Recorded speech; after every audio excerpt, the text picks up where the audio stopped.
So, you're under arrest for trespassing on your own property. That's what the cop almost said, right before I handed him my deed. See, this Karen had been terrorizing our entire lake community for months, calling police on anyone who dared exist without her blessing. She threatened to sue me for $50,000, filed false police reports, and even attempted to bribe county officials just to get me off my own land. Here's the kicker. She had no clue I actually owned the $800,000 mansion she was renting.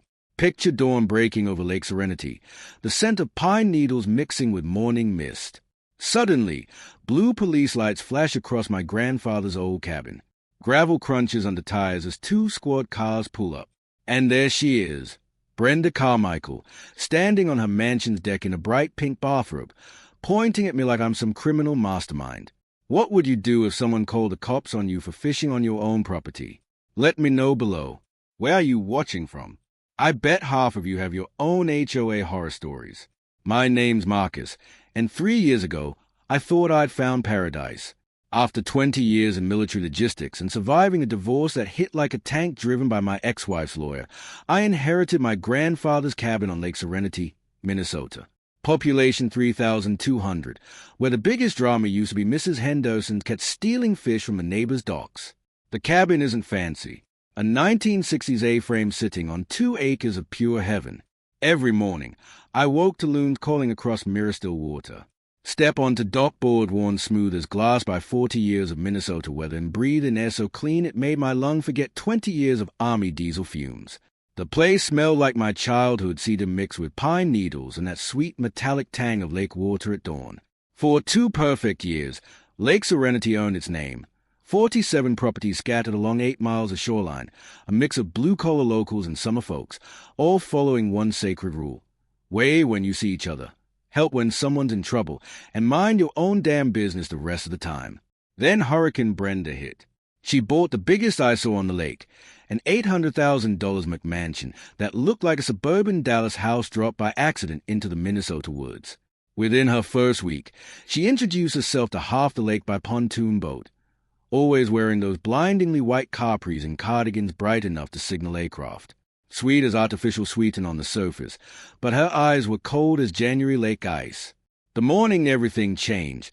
I was sitting on my dock with coffee that tasted like liquid peace when I heard the low rumble of an overpowered pontoon boat cutting through the morning calm like a chainsaw through silk. Yoo-hoo. Hello there, neighbor.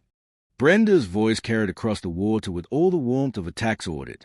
She pulled up to my dock wearing a smile that would make a used car salesman proud. I'm Brenda Carmichael from the executive estate across the way. Executive estate? Jesus.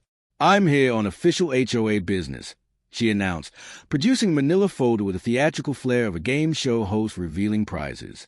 The Lake Serenity Homeowners Association has voted on updated aesthetic standards, and I'm afraid your rustic setup isn't meeting our community guidelines.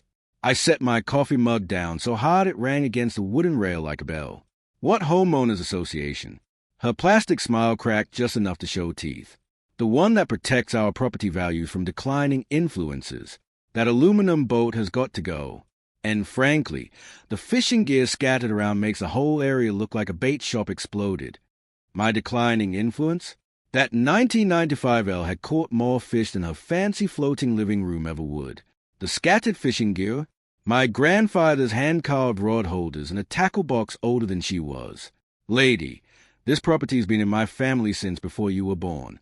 There's no HOA covenant on my deed, and there sure as hell won't be. The mask slipped completely. Her voice dropped to Arctic temperatures. We'll see about that, won't we, soldier boy? She gunned the pontoon engine like she was fleeing a crime scene, sending a wake slamming into my dock hard enough to spill my coffee. The smell of burning gas and expensive perfume lingered in the morning air like a threat, mixing with the pine until it made my stomach turn. As I watched her mansion's windows glint in the sunrise like predator eyes, that old military instinct kicked in, the one that kept me alive in 3 deployments. This wasn't just a neighbor dispute. This was war. And I had the sinking feeling I had just been drafted. 3 days later, an envelope appeared taped to my front door like a parking ticket from hell. Inside, the most elaborate fiction I'd seen since my ex-wife's divorce settlement demands. Lake Serenity Homeowners Association violation notice. blazed across expensive letterhead in blood-red letters. Apparently, I owed $500 for failing to maintain those aesthetic standards, and had 30 days to comply. I'll face additional fines and potential property liens. The document looked impressive. Official seals, case numbers, even legal-sounding language designed to make most people panic and write a check. Too bad it was worth less than the paper it was printed on. But most folks wouldn't know that. Time for reconnaissance. The Cedar Falls courthouse basement smelled like old leather and broken dreams, dust motes dancing in fluorescent light like tiny ghosts of bureaucratic nightmares past. I'd learned in the Army that the best intelligence always comes from the people filing papers longer than you've been breathing. I made friends with Dolores, a 70-something county clerk. Another HOA victim.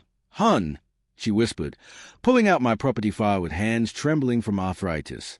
That Carmichael woman's been in here 6 times this month asking about enforcement procedures and lien authority. Between you and me, honey, she doesn't know her ass from her elbow about property law. My deed was crystal clear. No covenants, no restrictions, no HOA authority whatsoever. But my old logistics training kicked in. Always check what the enemy is doing while distracting you with paperwork theater. Brenda's Lake Serenity Homeowners Association existed. All right. Incorporated 18 months ago with exactly 12 members out of 47 lake properties. In legal terms, they had about as much authority over my property as my neighbor's cat, while cross-referencing ownership records. Something made my detector scream. Several lakefront properties had recently transferred to Carmichael Holdings, LLC. A quick online search revealed the truth. Our self-appointed HOA queen was running an unlicensed vacation rental empire, turning quiet family cabins into party houses for Twin Cities tourists. The woman lecturing me about community standards was the one destroying them. I remembered something my grandfather used to say: before you fight City Hall, make sure you know who actually runs the city. Smart man. He'd also taught me that most county records are public information: property ownership, business licenses, covenant restrictions, all searchable online for free. Amazing what you can learn when you do your homework instead of just threatening people. Armed with this intelligence, I decided to test community sentiment with some strategic social media reconnaissance.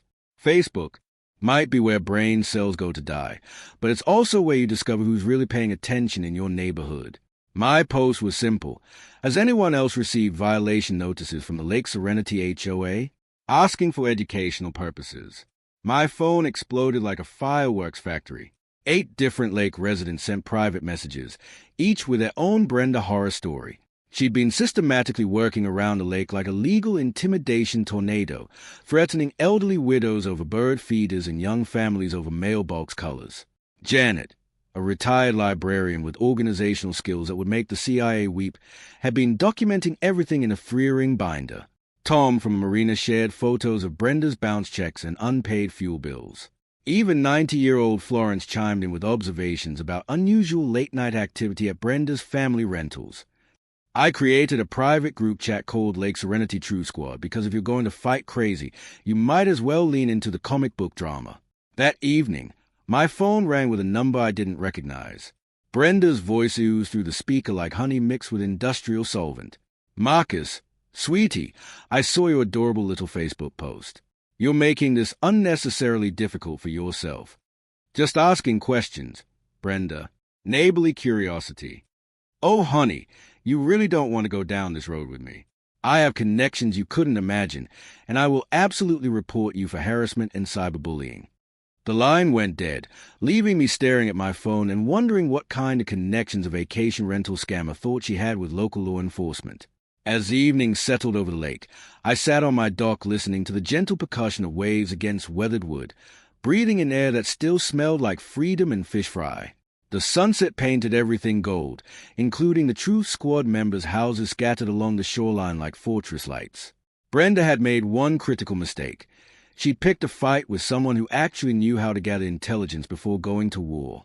If she thought Facebook drama would scare me off, she clearly hadn't done her homework on military veterans. We don't retreat. We adapt, improvise, and occasionally overthink everything until 3 a.m., planning 17 different battle strategies. Tuesday morning brought a surprise visitor, Tom Hendricks from County Code Enforcement.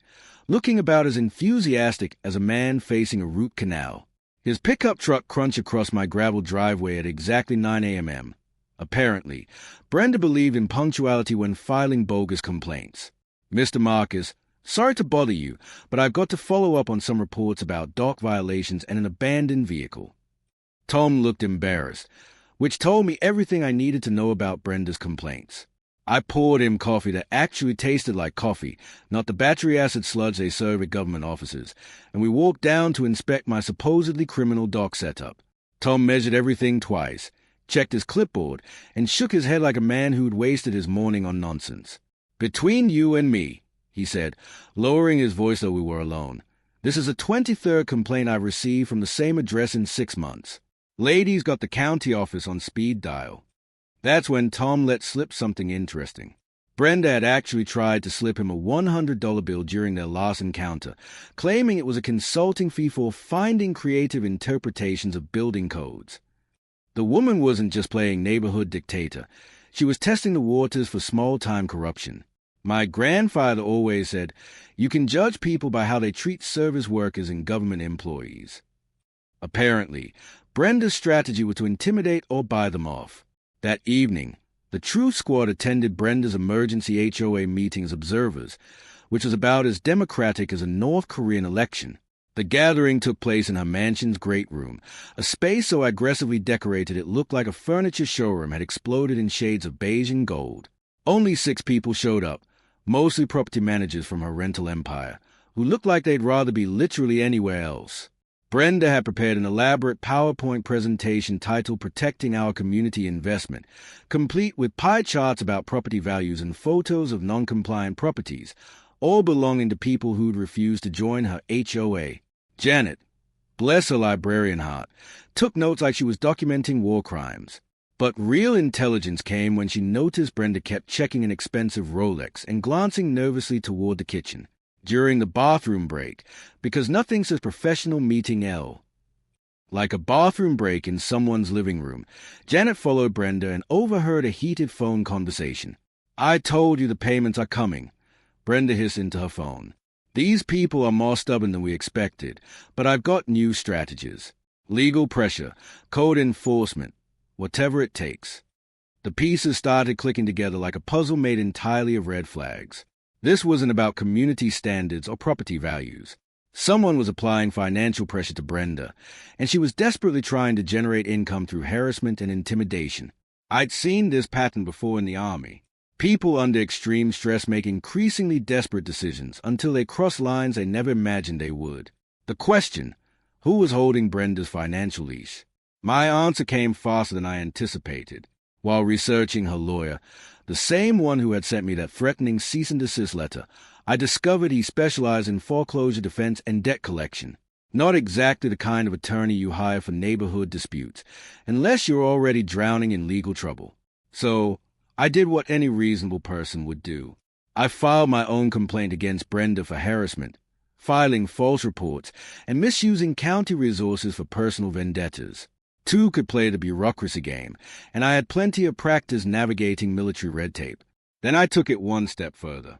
Using the property management company's contact information from her rental listings, I reached out to the actual owner of Brenda's mansion. Turns out, Northwood Property Management was very interested to hear about their tenants' creative interpretation of lease agreements and an authorized business activity. Sheriff's Deputy Rodriguez, who had been tracking complaint from our lake, pulled me aside after I filed my counter-complaint. "Off the record," he said, leaning against his cruiser while evening light scattered across the lake like diamonds, "we've been documenting everything. Nothing criminal yet, but she's walking a very thin line, and we're watching." That night, sitting on my dock with gentle waves lapping in distant laughter from an actual family barbecue across the lake, I realized Brenda had made a fundamental tactical error. She'd assumed everyone would roll over like scared civilians. Instead, she'd accidentally united a community that had been quietly minding its own business for decades. The smell of charcoal and honest conversation drifted across the water, mixing with a pine-scented evening air that still smelled like home. Tomorrow would bring new battles, but tonight, the good guys were winning. If Brenda thought code enforcement was a nuclear option, she hadn't yet graduated to actual weapons of mass bureaucratic destruction. That honor was reserved for 6:30 a.m. on Thursday morning, a peaceful start gone sideways faster than a grease pig at a county fair. I was enjoying my morning coffee ritual, that sacred first sip that makes you believe the world might not be completely insane. Then came the unmistakable crunch of police car tires on gravel, shattering the morning calm. Blue light strobed across my cabin walls like a twisted aurora borealis, and I could practically feel Brenda's satisfaction radiating from a mansion deck across the water. 2 officers climbed out, looking about as thrilled as more security guards called to break up a senior citizen flash mob. The younger cop still believed every 911 call was a genuine emergency, while his partner, a grizzled veteran with sergeant stripes, clearly knew this would be another waste of taxpayer money. Mr. Marcus, we've received reports that you're trespassing on private property and made threatening statements toward a female resident. I invited them in for coffee, because if you're going to be falsely accused at dawn, you might as well be civilized about it. Sergeant Peterson, the senior officer, accepted gratefully, probably because he knew government coffee tastes like liquid regret mixed with budget cuts. Sir, we have to respond to all calls, Peterson said, settling into my grandfather's old kitchen chair that creaked like a ship in a storm. But between you and me, this complaint doesn't pass the smell test. That's when I produced my secret weapon, documentation, security camera footage, property deeds, the complete timeline of Brenda's harassment campaign, and even Tom, the code enforcement officer's written statement about attempted bribery. I'd learned in the Army that paperwork wins wars, and this battle was about to get very one-sided.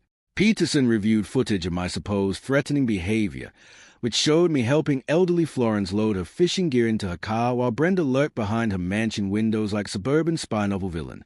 The trespassing occurred on a public access road that had existed since before Brenda was born, despite the shiny new private property sign she'd posted overnight like some kind of legal ferry. Peterson muttered, shaking his head at the footage. Either you're the world's most polite terrorist, or somebody's been yanking our chain. While the officers reviewed my evidence, my phone rang. Dave Morrison, a private investigator who moonlighted at the local tackle shop and looked like he could arm wrestle a bear, had completed the background check I commissioned. What he discovered would make a soap opera writer weep with envy. Brenda Carmichael owed $47,000 in unpaid HOA fees from a previous Minneapolis community. The irony was so thick you could cut it with a butter knife. She had been sued by that HOA and lost, explaining her intimate knowledge of legal intimidation tactics. More concerning, she owed money to everyone, from contractors to credit card companies, using legal threats to delay payments until creditors gave up or settled for pennies. But here's where it got really interesting. Dave found that Brenda's rental operation violated 3 zoning ordinances, none of which required business licenses she'd ever obtained. The county had no record of her vacation rental business, meaning she'd been operating illegally while lecturing everyone else about community standards. The True Squad had grown to 15 lake residents, each with their own Brenda horror story. Tom at the marina revealed she owed $3,200 in dock fees and had threatened to sue him for discrimination when he demanded payment. The hardware store owner shared security footage of Brenda ordering supplies, then disputing the charges with her credit card company, claiming defective materials she'd never returned. The pattern was clear as lake water on a calm morning. Brenda used legal intimidation to avoid paying legitimate debts, hoping people would rather write off the loss than fight her in court. Peterson finished reviewing my documentation and shook his head like a man realizing he'd been hunting unicorns. Mr. Marcus, I strongly suggest filing charges of false police reports. This lady's been using us as her personal enforcement arm, and that stops today. As the officers drove away, tires crunching across gravel like victory, I noticed Brenda's silhouette disappearing from her mansion window. Morning mist rose off the lake, carrying the scent of pine and possibility. My attorney had scheduled a meeting for tomorrow, claiming he had news that would change everything. Something in his voice suggested Brenda's house of cards was about to collapse in ways she never anticipated. Loons called across the water, their haunting song mixing with the distant sounds of normal people starting their day, without threatening lawsuits or bribing public officials. Arthur Peaton had been my grandfather's lawyer since Carter was president. At 78, he still dressed like he was arguing cases before the Supreme Court. His office smelled of old leather and expensive cigars, law books stacked so high they threatened to topple over and bury unwary clients in centuries of legal precedent. "Marcus, you might want to sit down for this," Arthur said, adjusting wire-rimmed glasses that had probably witnessed the signing of the Constitution. "I've been reviewing your grandfather's estate more carefully, and there's something we missed." He spread documents across his mahogany desk like a poker player revealing a royal flush. Property deeds, trust agreements, incorporation papers, all bearing signatures and dates I'd never seen before. "When your grandfather died, you inherited more than just a cabin," Arthur continued, his voice carrying that careful tone lawyers use when dropping bombshells. "In 1987, he created the Northwood Property Trust as a tax shelter. I now owned a 60% controlling interest in a trust holding 4 lakefront properties." My coffee mug froze halfway to my lips. 4 properties, including the $800,000 mansion currently occupied by Brenda Carmichael. The words hit me like a wet fish. I'd been fighting my own tenant without realizing it. For 3 years, Brenda had been paying rent to a property management company I didn't know existed. The woman terrorizing me about property standards was literally putting money in my pocket every month.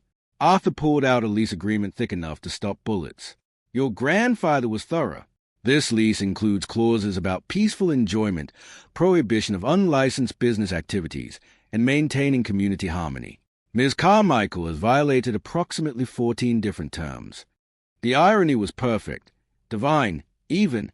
Brenda had been harassing her own landlord while falling behind on rent, operating illegal businesses, and systematically disturbing other tenants in the same property trust. "How behind is she on rent?" I asked, though I already suspected. 2 months, with late fees accumulating. The property management company was preparing eviction proceedings, but they needed trust approval. That's me. I stared at the documents, my mind racing through 3 years of deposited payments I'd attributed to some mysterious inheritance account. Brenda's desperate behavior suddenly made perfect sense. She wasn't just facing harassment complaints and zoning violations. She was about to lose her home base for her entire rental operation. "Arthur, she doesn't know I'm her landlord, does she?" My weathered advisor's face cracked into a smile that belonged in a courtroom victory photo. "Not unless she's considerably smarter than her recent behavior suggests," he replied. The strategic implications hit me like a tactical revelation. I could evict Brenda immediately for lease violations, but that felt like winning on a technicality rather than true justice. My grandfather had always taught me that real power meant knowing when not to use it. "What would you recommend?" I asked. Arthur leaned back in his chair, creaking like old ship timbers in a storm. "Give her one final opportunity to make this right. Document everything. Offer mediation. Show that you tried to resolve things reasonably. Courts appreciate landlords who exhaust diplomatic options before pulling the nuclear trigger." But if she escalated further, Arthur tapped the eviction notice he'd already prepared. 30 days to vacate for multiple lease violations. Clean, legal, and absolutely devastating to her financial house of cards. I walked out of Arthur's office feeling like I'd discovered I'd been playing chess while everyone else thought we were playing checkers. The afternoon sun painted Main Street golden, and for the first time in months, I felt like the universe might actually have a sense of humor. Brenda Carmichael, HOA dictator and vacation rental queen, had been paying her worst enemy to let her destroy his peace and quiet. Sometimes the best revenge is realizing you held all the cards from the very beginning. You know that feeling when you're assembling IKEA furniture and suddenly realize you've been holding the instruction manual upside down for 3 hours. That's exactly how I felt walking out of Arthur's office. Except instead of a wobbly bookshelf, I'd accidentally become the landlord of my own worst enemy. Time to build a case that would make Perry Mason weep with professional jealousy. Arthur became my strategic advisor, channeling decades of courtroom wisdom into what he called a nuclear option playbook. His office transformed into mission control, with manila folders spreading across every surface like legal kudzu. The man had been filing documents since Nixon was in diapers and approached this case with the methodical precision of a Swiss watchmaker. Think of landlord-tenant law like coaching a football team, Arthur explained, tapping his Mont Blanc pen against yellow legal pads. You set clear rules. Players follow them, or they are benched permanently. No personal feelings, just consequences for documented violations. Dave Morrison, my private investigator, who could probably track a ghost through a snowstorm, delivered his final report with a satisfied expression of a man who'd struck gold in someone else's backyard. Brenda owed $73,000 across multiple creditors, had tax liens pending on her previous Minneapolis property, and a credit score that made subprime mortgages look attractive. "Here's something your audience should know," Dave said, sliding papers across Arthur's desk. "You can search public records online for any one property liens, judgments, and tax issues in most counties. Knowledge is power in disputes, and most of this costs nothing but time to find." Janet, a retired librarian turned intelligence analyst, had organized a community documentation project with efficiency that would make the Pentagon weep with envy. Her 3-ring binder contained timestamp photos, witness statements, and a cross-reference index of Brenda's harassment incidents that read like a criminal psychology textbook. The marina owner provided receipts for unpaid bills and photocopies of bounced checks, Janet reported, adjusting reading glasses that had seen more neighborhood drama than a soap opera writer's fever dreams. Local contractors shared identical stories about payment disputes followed by legal threats. Sheriff's Deputy Rodriguez, who'd been tracking complaint patterns with the dedication of a bloodhound following bacon grease, provided guidance that straddled the line between official procedure and friendly advice. "Document everything," he emphasized, leaning against Arthur's filing cabinet. "Courts want to see that reasonable people tried reasonable solutions before things escalated." The technical preparation felt like planning a military operation, if military operations involved elderly librarians and small-town lawyers plotting the downfall of vacation rental empires. "I installed additional security cameras with audio recording capabilities because apparently my property had become more surveilled than a federal courthouse. Security cameras with audio can legally record on your own property in most states," Arthur noted, checking local statutes in a book thick enough to stop small arms fire. "Always verify local laws first, but documented evidence beats," she said, "every time." We developed what Arthur called the escalation protocol, a step-by-step plan that would give Brenda every opportunity to save face while documenting her refusal to act reasonably. First, I'd approach her as a concerned neighbor, offering mediation through county community services. If she refused or escalated, we'd reveal the landlord relationship publicly at the next town council meeting. Janet researched Robert's Rules of Order like she were preparing for a Senate hearing, while Arthur prepared legal notice templates for every scenario. The man had contingency plans for his contingency plans, including backup strategies involving everything from zoning enforcement to potential criminal charges for filing false police reports. "Always give someone a face-saving way out of conflict," Arthur advised, organizing documents with the precision of a medieval monk illuminating manuscripts. Courts appreciate parties who attempted reasonable resolution, and juries hate bullies who refuse reasonable offers. The Truth Squad had evolved into a neighborhood watch program that would make the NSA proud. 15 Lake residents coordinated through our group chat, sharing real-time updates about Brenda's increasingly erratic behavior. Tom at the marina agreed to document any future incidents, while local businesses committed to supporting our paper trail with their own harassment documentation. We even prepared media contacts in case the situation reached public interest levels. The local newspaper editor had already expressed curiosity about the lake dispute, especially after hearing whispers about bribery attempts and zoning violations. The community protection aspect felt like something out of a feel-good movie, except with more legal documentation and fewer musical numbers. Several elderly neighbors installed security cameras after Brenda's intimidation visits, while Truth Squad members started accompanying vulnerable residents during errands to prevent isolated confrontations. As I sat in Arthur's office that evening, surrounded by evidence folders and strategic planning documents, the smell of old law books mixing with Janet's homemade cookies, and the faint aroma of Dave's cigar smoke, I realized we'd accidentally created something beautiful, a community that refused to be bullied. Tomorrow, I'd give Brenda one final chance to choose dignity over destruction. After that, the nuclear option was locked and loaded. If Brenda thought my growing community support was just neighborly chit-chat, she clearly hadn't been paying attention to the tactical situation developing around her. What happened next proved that desperate people make spectacularly stupid decisions, especially when they are cornered like rabid raccoons in designer cardigans.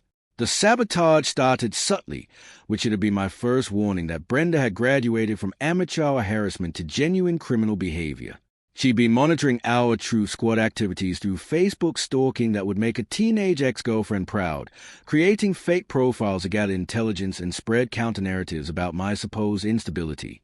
Tuesday night, my security cameras caught something that made my military paranoia look like casual concern.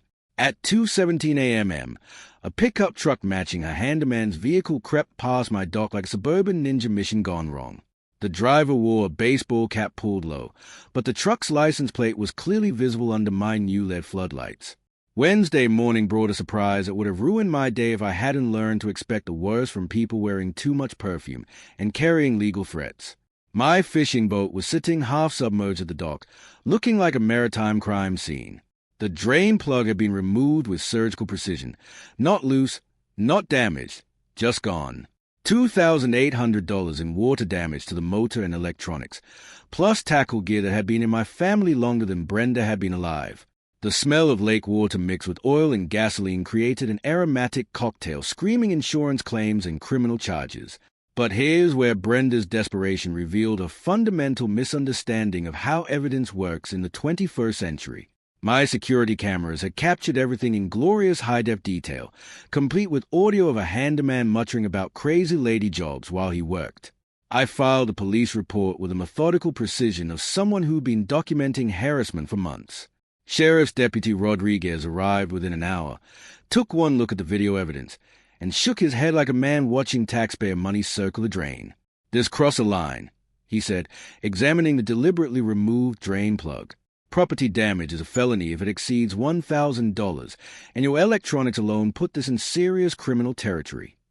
While I was dealing with insurance adjusters and marine mechanics, Brenda was apparently having her own version of a nervous breakdown across the lake. Truth Squad members reported increasingly erratic behavior that made her previous harassment look like polite conversation. She'd started approaching elderly neighbors with the subtlety of a door-to-door cult recruiter, demanding they choose sides in what she called a lake war. Florence, bless her 90-year-old heart, told Brenda exactly where she could stick her loyalty demands, using language that would make a sailor blush and a Sunday school teacher take notes. Tom at the marina finally banned Brenda from the fuel dock after she screamed at a teenage employee about conspiracy pricing and discrimination against successful businesswomen. The kid was making $8 an hour and probably couldn't spell conspiracy, much less orchestrate one against a vacation rental queen. The grocery store incident became local legend within 24 hours. Brenda had a complete meltdown at the checkout line, accusing the cashier of overcharging her and demanding to speak to corporate headquarters about systematic harassment of professional women. The manager, a patient woman who dealt with everything from coupon fraud to holiday shopping madness, asked Brenda to leave after she started filming other customers while shouting about witnesses to discrimination. But the real intelligence gold mine came from Janet's library research skills, which had uncovered Brenda's residential history going back 8 years. The pattern was identical at every address. Neighbor disputes escalating to harassment complaints, accusations of unstable and dangerous behavior directed at anyone who stood up to her, and eventual departure under circumstances suggesting legal pressure. Previous landlords described identical escalation patterns ending in eviction proceedings. One Minneapolis property manager had documented a restraining order after Brenda threatened to destroy a neighbor who complained about her unlicensed dog breeding operation. Another apartment complex had security footage of her keying cars belonging to residents who'd reported noise violations. Meanwhile, my silent preparation intensified like a military operation approaching D-Day. Arthur filed a restraining order documenting the property damage and harassment pattern. We coordinated with the insurance investigator about potential fraud charges, since Brenda's handyman had conveniently developed amnesia about his late-night marina visits.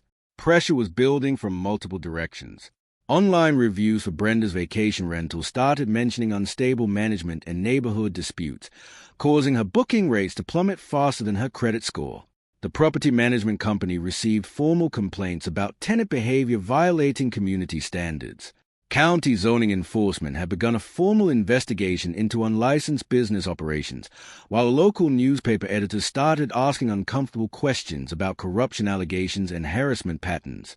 As I sat on my repaired dock that evening, listening to the gentle splash of waves against new bumpers and breathing air that smelled like victory mixed with pine needles, I realized Brenda had made one final tactical error. She'd turned criminal behavior into documented evidence that would destroy her in any court of law. When desperate people run out of legal options, they usually do one of two things: accept defeat gracefully, or double down on stupid until they achieve legendary status. Brenda, being Brenda, chose door number 2, with the enthusiasm of a kamikaze pilot heading for an aircraft carrier. What happened next would have been hilarious if it wasn't so pathetically criminal. County Commissioner Bill Hayes had been serving Cedar Falls for 12 years without a single ethics complaint, making Brenda's approach about as welcome as a tornado at a church picnic. According to Bill's later testimony, she strutted into his office Tuesday morning, carrying a designer purse and the kind of confidence that comes from huffing your own supply of entitlement. "Commissioner Hayes, I have a proposition that could benefit both of us," Brenda announced, sliding an envelope across his desk like she was buying state secrets instead of trying to bribe a small-town politician who probably made less than her monthly shoe budget $5,000 cash for consulting services regarding the environmental hazard that was my property. She actually used air quotes while suggesting my grandfather's cabin should be condemned as a threat to lake water quality. Bill Hayes, seasoned enough to recognize corruption when it walked into his office wearing white Capris and desperation perfume, immediately reported the attempted bribery to the district attorney's office, triggering an investigation that would make Watergate look like a parking ticket dispute. But Brenda wasn't finished shopping her criminal services around town like some kind of corruption door-to-door salesperson. She made similar approaches to the zoning inspector and even attempted to bribery to the district attorney's office, triggering an investigation that would make Watergate look like a parking ticket dispute. But Brenda wasn't finished shopping her criminal services around town like some kind of corruption door-to-door salesperson. She made similar approaches to the zoning inspector and even attempted to bribe a sheriff's deputy with what she called a community safety donation for overlooking her minor business license oversights. The zoning inspector, a by-the-book guy named Carl who treated building codes like holy scripture, actually wore a wire during their second meeting. The recording quality was so clear, you could hear Brenda's jewelry jingling as she counted out bills while explaining how Marcus, the dangerous veteran, needed to be relocated for community safety. Sheriff's Deputy Rodriguez documented her bribery attempt in an official report that read like a criminal justice textbook example of how not to influence public officials. The woman had managed to turn a neighborhood dispute into a federal case faster than you could say conspiracy to commit corruption. When Arthur called with news about the DA's investigation, his voice carried that special tone lawyers use when trying not to sound too satisfied about their client's vindication. "Marcus, she's facing potential prison time. Bribery of public officials is a felony that carries serious consequences. I felt conflicted in ways my military training hadn't prepared me for. I wanted justice, not to watch someone's life implode in real time." But Brenda had crossed lines that transformed neighbor disputes into criminal territory. There was no putting that toothpaste back in the tube. The local newspaper editor, tracking the story with the persistence of a bloodhound following bacon grease, contacted me for an interview. "This has grown beyond neighborhood problems," she explained. "Public corruption allegations are legitimate news, and the community deserves to know what's happening." The media attention triggered Brenda's final public meltdown at the boat launch, in front of 27 witnesses who probably thought they were just coming to launch fishing boats, not watch a daytime television drama unfold in real time. "This is all conspiracy," Brenda screamed, pointing at me with enough venom to kill small wildlife. "He's been stalking and terrorizing me for months. I demand he pay my legal fees and moving expenses." The accusation was so ridiculous that several witnesses laughed out loud. Florence, who'd been loading fishing gear with the patience of someone who'd outlived 3 husbands and 2 presidents, finally spoke up with the authority of someone who'd earned the right to say exactly what she thought. "Honey, I've lived on this lake for 60 years, and you're the problem here. That boy hasn't done anything but fish and mind his own business while you've been running around threatening lawsuits like some kind of legal terrorist." The crowd nodded agreement like a Greek chorus of common sense, several people pulling out phones to record what was clearly going to be social media gold. Brenda realized she'd lost all community support and stormed off, threatening to hire real lawyers with money she clearly didn't have. That evening, Arthur advised me to reveal the landlord relationship publicly at the next town council meeting. "Time to end this before she hurts herself or someone else more seriously," he said, organizing documents with the precision of a man planning a courtroom victory. Her criminal behavior has forced your hand. Word spread through town faster than gossip at a church potluck. The county attorney would attend to observe potential witness testimony, while the regional newspaper sent a reporter after hearing about corruption investigations in small-town America. As I sat on my dock that night, listening to loons calling across water that reflected stars and possibility, I realized Brenda had accidentally given me something I'd never expected, the moral high ground in a community that refused to be intimidated. Tomorrow, the truth would finally have its day in court, or at least in the high school gymnasium. If you've never seen 300 small-town residents pack into a high school gymnasium for what was supposed to be a routine town council meeting, you're missing out on democracy's greatest spectator sport. The energy felt like a championship basketball game crossed with a public execution, except the popcorn was homemade and the drama was absolutely real. Local businesses closed early so owners could attend what everyone was calling the Great Lake Showdown. The regional TV news crew set up cameras like they were covering a presidential debate, while county officials filled the back row with the grim satisfaction of people about to watch justice served with a side of public accountability. Brenda arrived fashionably late with her expensive Twin Cities lawyer, a slick-looking guy in a $1,000 suit who probably charged more per hour than most folks made in a week. She'd dressed for battle in a white power suit that screamed, "I'm important," while her nervous energy suggested she knew the walls were closing in faster than her credit payments. I approached the podium feeling calmer than I had in months, carrying a manila folder that contained enough documentation to sink a battleship. The gymnasium fell silent except for the hum of fluorescent lights and the distant growl of someone's stomach. Apparently, democracy makes people hungry. Thank you all for coming tonight. I began, looking out at faces I'd learned to call neighbors over the past few months. 3 months ago, I thought I was dealing with a simple neighbor dispute. Tonight, I'd like to share what I've actually discovered. Arthur had prepared a presentation that would make corporate executives weep with envy. Property ownership documents projected onto the gymnasium's pull-down screen in letters large enough to read from the parking lot. The audience gasped in unison when the truth became clear, a sound like 300 people simultaneously realizing they'd been watching a magic trick performed in reverse. "Ladies and gentlemen," I announced, "I've been Brenda Carmichael's landlord for the past 3 years, without knowing it." The gymnasium erupted like a stadium after a game-winning touchdown.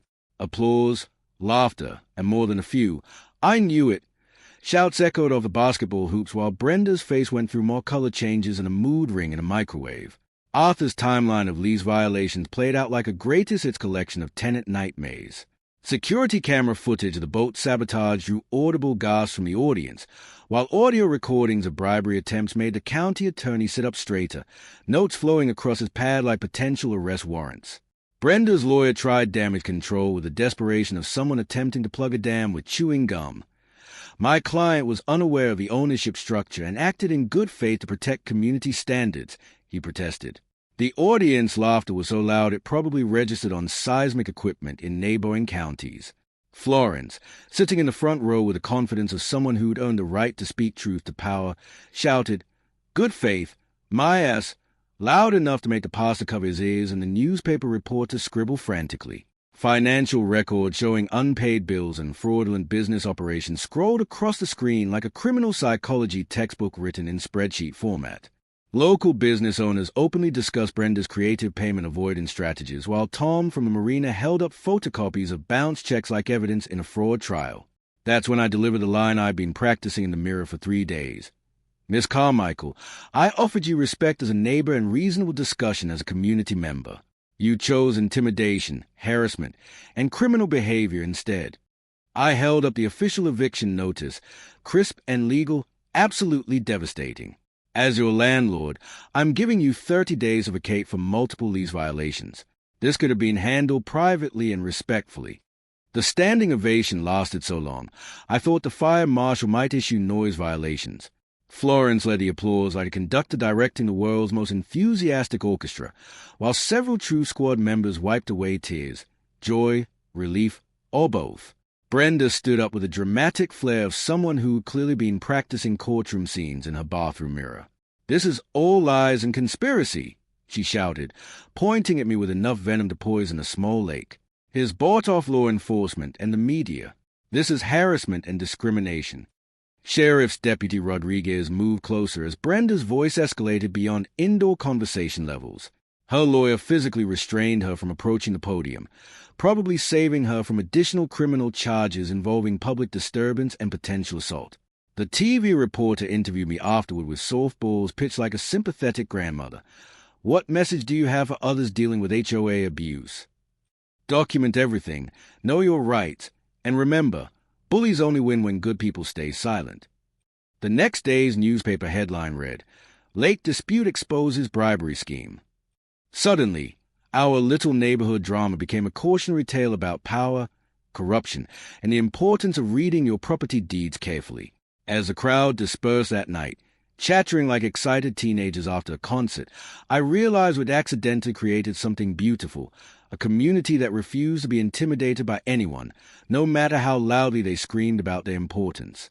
Brenda vanished from Lake Serenity faster than a bad check bounces, packing her designer luggage into a U-Haul headed for Florida within 14 days. She left behind a forwarding address unlikely to survive 6 months, in a property damage mess resembling a fraternity house after spring break. The criminal case wrapped up with small-town efficiency. Brenda accepted a plea deal for probation and 200 hours of community service, ironic punishment for someone who spent months terrorizing her actual community. Her expensive lawyer probably charged more for the plea negotiation than most folks make in a year, but at least justice was served, with a side of financial consequences. I never planned on becoming Cedar Falls' accidental community organizer, but apparently defending your fishing rights makes you qualify for leadership positions you never wanted.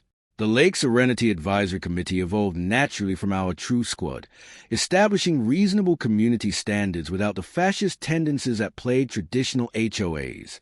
We partnered with county environmental agencies on lake conservation, created a neighborhood watch program focused on actual crime instead of unauthorized bird feeders, and established mediation services for disputes that didn't require lawyers or criminal investigations.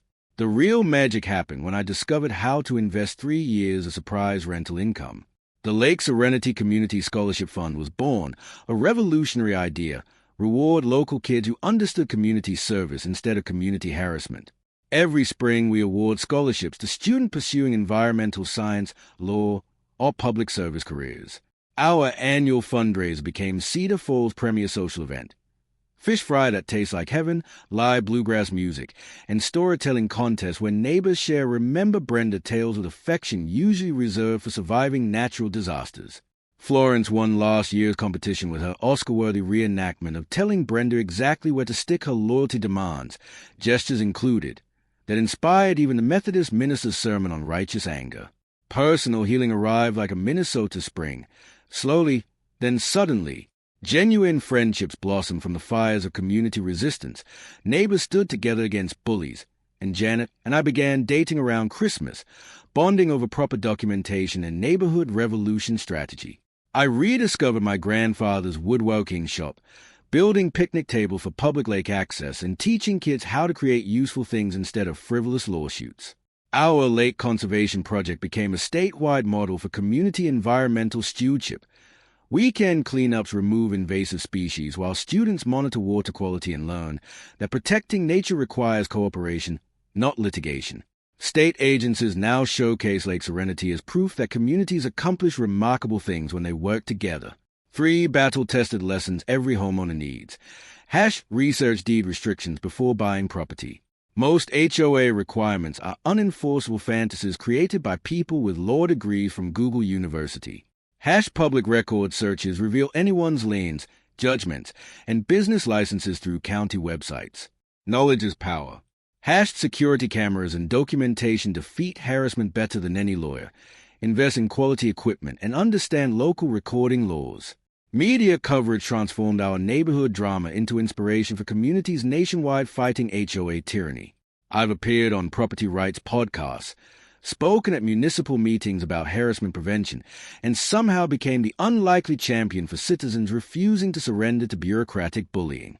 Watching the sunrise paint Lake Serenity golden while loons called across peaceful water, I heard my grandfather's wisdom echoing through time. Sometimes standing up for yourself means standing up for everybody. The smell of pine needles mixed with fresh coffee and the promise of another day in a community that learned to fight back.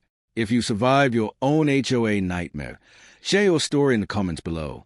Together, we can help others fight these battles and win. And if you enjoyed watching justice triumph over entitlement with a healthy serving of poetic karma, smash that subscribe button and hit the notification bell for HOA stories, where ordinary people refuse to let neighborhood tyrants destroy their peace. If this story had you cheering or cringing, go ahead and like the video, drop a comment with your reaction, and hit subscribe so you're ready for the next wild HOA tale.